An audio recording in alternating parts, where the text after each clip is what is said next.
Assalamualaikum. Ngayon pala ay isi-share ko sa inyo kung paano ba kami nagsimula ng asawa ko na nag-meet. Yung mga old viewers ko is alam na nila iyan. Pero mga sisi, alam nyo ngayon, pag online na, marami po talagang mga, para bang mga scam na hindi na totoo kapag nag-LDR ka. So, mga basihan lang na isi-share ko sa inyo, mostly sa aming nakapag-asawa na ng ibang lahi, ganun ba? Hindi po natin talaga mapaplano kung sino po yung maasawa natin mga sisi.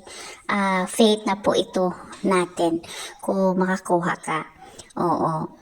Pag sa mga dating apps ay ang obserbaran mo kung gaano kaseryoso yung tao, ganun ba? Mostly kasi kapag nakikita mo na medyo may pagkabastos bago pa lang kayo ay wag mo na siyang ipagpatuloy, block mo agad. Tapos marami ka namang makikita na matino, yung hindi bastos. Tapos ikaw din, ganun din ang gawin mo kung naghahanap ka ng mga serious relationship, ganun.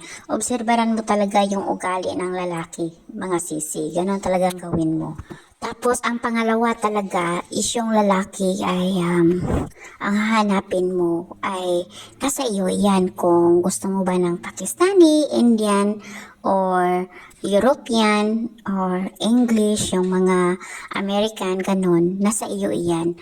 So, kapag nagplano ka na ganito ang hanapin ko. So, focus ka kung sino yung gusto mong hahanapin na makipag-LDR sa'yo. Tapos, yung ugali ng lalaki ay, yun nga, ang una is hindi siya bastos. Tapos, dapat talaga ay sasabihin mo yung totoo, yung about sa'yo, ganun. Oo, kasi pag dumating ang time na makahanap ka ng seryoso na lalaki, ay wala ka ng kaba. Ganun ba? Oo. Ganun talaga ang gagawin mga sisi. Lahat sasabihin mo talaga. Tapos, ang sign po talaga na mabuti na lalaki ay masyado siyang truthful para sa'yo. Yes. Tapos, ang kanila pong love language, yun bang may concern siya sa'yo, lalo na yung mga, yung mga matured na. Oo, tapos hanapin mo din kung ano yung edad ng lalaki na gusto mong ka-LDR. Huwag kayong masyadong magpapaniwala sa mga online mga sisi. Ang targetin mo muna is yung mga green flags. Huwag yung mga diretso-diretso ka na, ganito, ganyan. Pangit ang ganyan kasi nag-waste ka lang ng oras. So, kapag nag-invest ka na kasi baka mga few months is in love ka na. So, kailangan talaga na ingatan, obserbaran muna yung kilos ng lalaki. Tapos maglista ka kung anong mga kaugalian ng lalaki na patok sa'yo.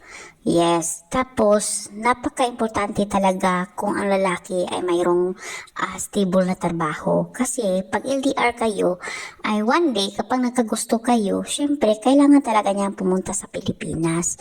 Siya muna ang mapuntahin mo sa Pilipinas, mga sisi, para talaga malaman mo na seryoso talaga siya.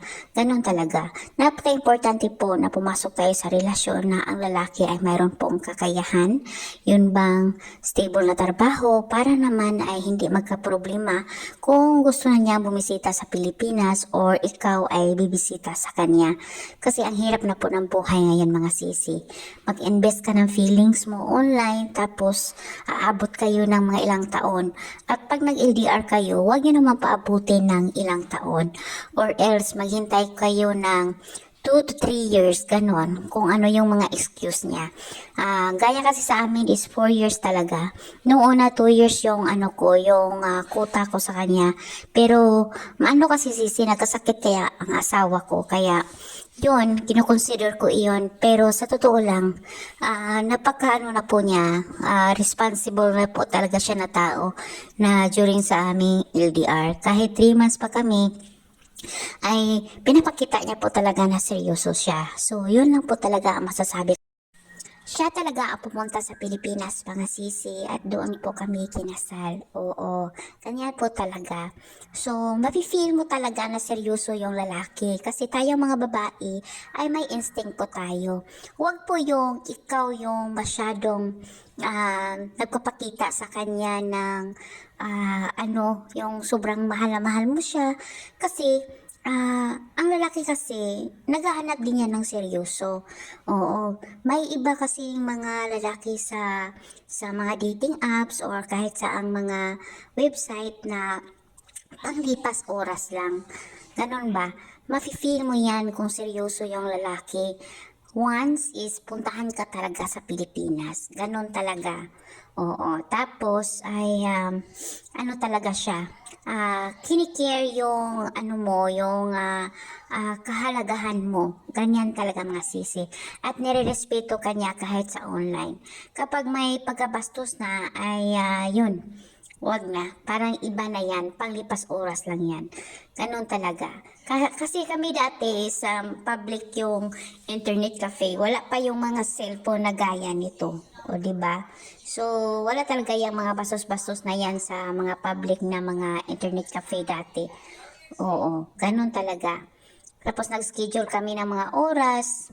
Araw-araw talaga nagchat-chat kami dati, nag-schedule ng oras. Eh syempre, ganun po talaga pag LDR, di ba? Ngayon lang po.